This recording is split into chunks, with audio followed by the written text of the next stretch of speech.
So the book had a very nice reference about the Type 623 Bison, which was a very capable motorcycle, is what we understand, and it just probably lost its holding or footing because probably not marketed too well. It was not marketed. It was a good bike. Or not placed too properly, like a product placement. Again, Czech Republic was under Soviet occupation in the mind, so to speak. They did not give a lot of monetary help, or whatever Java earned, the state took away. Right. So there was not much left to improve. Metallurgy was a big issue in those days for bikes like that, bike manufacturers like that and all that. So a lot of these, again, Europe was also under the onslaught of the Japanese. Right. So whatever in the ingenuity of the Czechs was there, that used to be something which lasted them well to a certain degree. But once the Japs started really coming on strong, not many European manufacturers were able to withstand that onslaught, Right. And I think it's not just the Bison alone. There were so many other things which were there, like the Java made the 250cc and 350cc V4 bikes. Right. Those two-stroke disc valve bikes were, actually speaking, the concept and the configuration and all the design lessons were copied by Suzuki and Yamaha. Degner. For their RG500 and the YZR 500 bikes. Right. This was Ernst Degner. No, Ernst Degner was way ahead. Okay. That was different with MZ. But this was the V4 was copied by Yamaha and Suzuki. Oh, wow. And the RG500 and the YZR 500 direct descendants of this Java bike. Wow. So you can understand what Java had brought to the table. It's just that ideas, thoughts, everything was perfect. They just didn't have the money to develop it. Right. That was critical. Wow. See, the Japanese have never invented anything. They have always taken inventions of others and perfected them. That is the thing. You see, Philips did the Walkman, but Sony really got that thing going. Even Honda. So everything. So if you see so many areas, the Japanese have not invented much, but they have refined everyone else's invention. They've gone that much higher and better it so much better. No, hats off to them for that. Hats off to them for that. So, drawing parallels on this, if you look at the Bison, which was probably not marketed well or something, do you draw any parallels on the Indian space side of things, that a brand or a product that would have been, very potent and capable, but what probably product placement didn't work out, or marketing wasn't done, or some other reason it changed? Actually speaking, in India, since independence till about the late 80s, we were still a socialist controlled economy. The government told you how much to make, what to make, and in that, those guys who played the game well really proliferated. But that effect of that is still right now over there in the minds of many of our bike makers. Right. They have not managed to go beyond. I think the first guy to go beyond was Bajaj with the Pulsar, but that was really existential crisis for them, because the scooter, the bottom of the scooter market had gone off. Chetak and Super were almost pulling the company down. So they needed something, and they did not know what to do with the Kawasaki collaboration.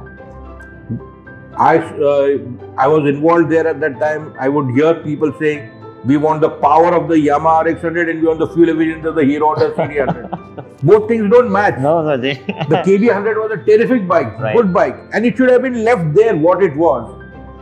When people who didn't know wanted to do all this thing, they made a hash of things. So when the Pulsar came out, Pulsar came away completely differently from everyone. And the last 2 decades, whatever we have seen of sporty bikes, it's only thanks to the Pulsar. Everyone else who's come in, it's only come because of the Pulsar.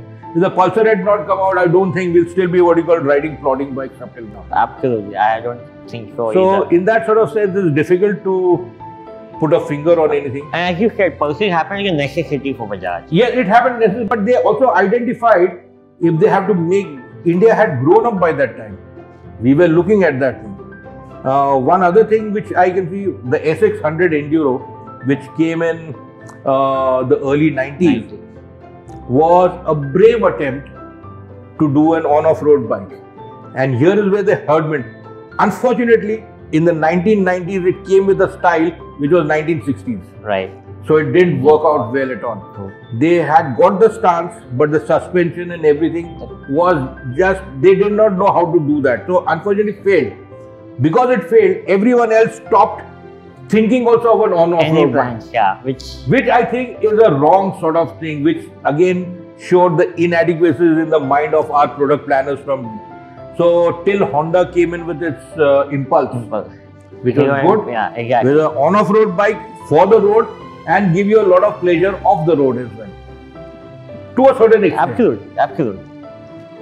Thanks to that, now finally we have got some traction going in that direction. Yeah, I mean the Impulse also was probably a little ahead of its time. It didn't do well in terms of numbers. No, it did not do because it was not allowed to do by Honda because the Honda Hero partnership was just coming to an end. It came at that the IP was still with Honda, so Hero could not do anything with it. But then what they have now done with their bike, Xpulse, hats off to them. Definitely. And again, hats off to Hero MotoCorp for also investing in going to race at the Dakar and rally range internationally. Right. As befitting a manufacturer of its strength, of its stature, of its volume and whatnot. So it's great. I think holding in the two-wheeler space. So it's great.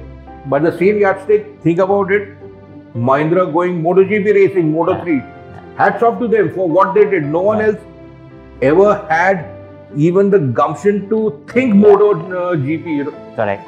They went there, invested, and they won 4 GPs. I think if a lot of their international GP experience has also come on to the development of the motorcycles.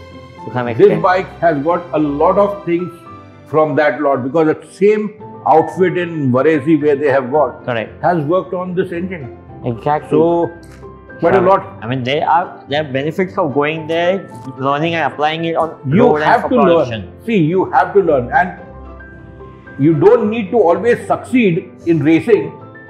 Only if you succeed, you learn. No, I think failure teaches you a lot more. And I think that Mahindras have benefited massively.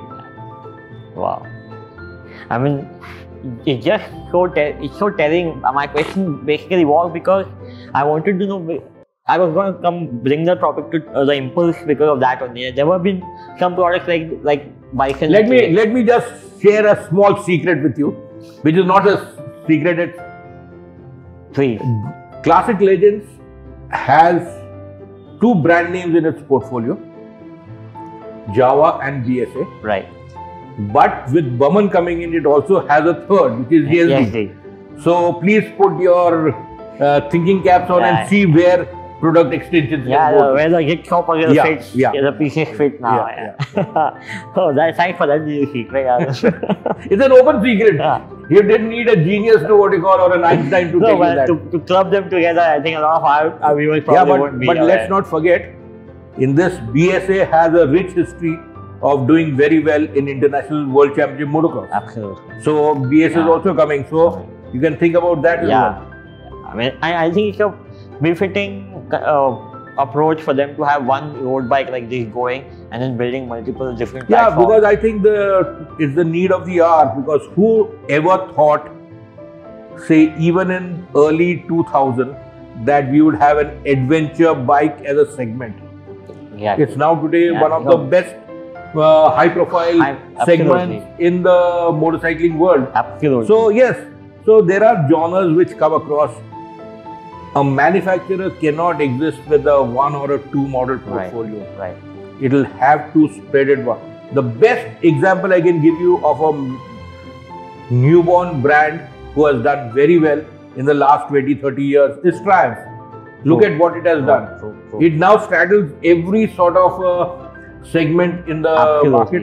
And now with Bajaj Auto, it's also going to get right through to the 350 or 300 end of things as well. Absolutely. So I think that you have, it's time, it's vision, it's got to give faith, keep faith with what you want to do, don't get distracted, and a single-minded dedication to attaining your objective. True. And as you said about the today world is also a lot about platform sharing. But this is a great platform to swap the motor. How smartly you can think. Correct. Actually speaking, Indian manufacturers, they say, "Ye kyun karna hai?" Simple thing, why are Indian motorcycle manufacturers not going racing? Because the marketing guys, the product planners say they are so shit scared because they don't know, they don't have the domain knowledge or the expertise, and they are so scared of failure that they don't want to touch racing. If you do not fail, I want a bike to be very fast and fail on the racetrack. Right. Let it fail on the racetrack, find out why it has failed. Never make a reliable bike and try to go fast because it will not go fast. You try to make a bike fast and then make it reliable.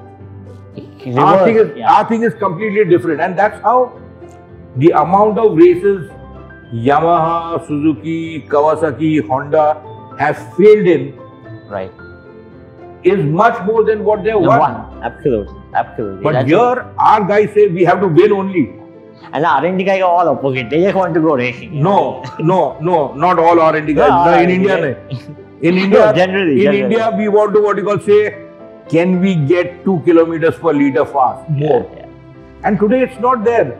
The Hero Honda, when it came out, was over 80 kilometers per liter. After some time, it came up to 80 kilometers per liter. And then it just came, then it came 80 kilometers per liter, and then it came up to. So there are 3 different connotations, only 80 kilometers per liter. Absolutely. Today, if a Hero Motocorp bike gives 50 kilometers per liter, which I feel is very sensible. Absolutely. Our traffic has increased. Our traffic has increased. We are in the lower gear. So, come on here. You also need bikes which will give you some pleasure to go to work and back. Right. So, there are so many variables which come in. Yeah, and it's a very, at the end of the day, when you look at this segment, I think it's also a very heartfelt purchase. Even if it's a 200cc bike or a 400cc bike. It's not like a car of going and picking up an Alto or an Indica. Why has the cycle business in India fallen? Because bikes have become much more affordable. You really need quicker means to go to work and back. So what was the original black bicycle we used to, at one time used to cost 300, 400 rupees. Nowadays it costs about 2,500, 3,000 rupees. No one wants to buy a 3,000 rupee bike when they can get a 10,000 rupees second-hand motorcycle or a scooter. And you mentioned about earning capabilities and whatnot. It's increased. So today we need to have mobility, quicker mobility, safer mobility, smarter mobility. So it is there. And two-wheelers are the best form of personal mobility in this country. Absolutely. Period. The geography, the terrain, traffic, everything is favorable for two-wheelers.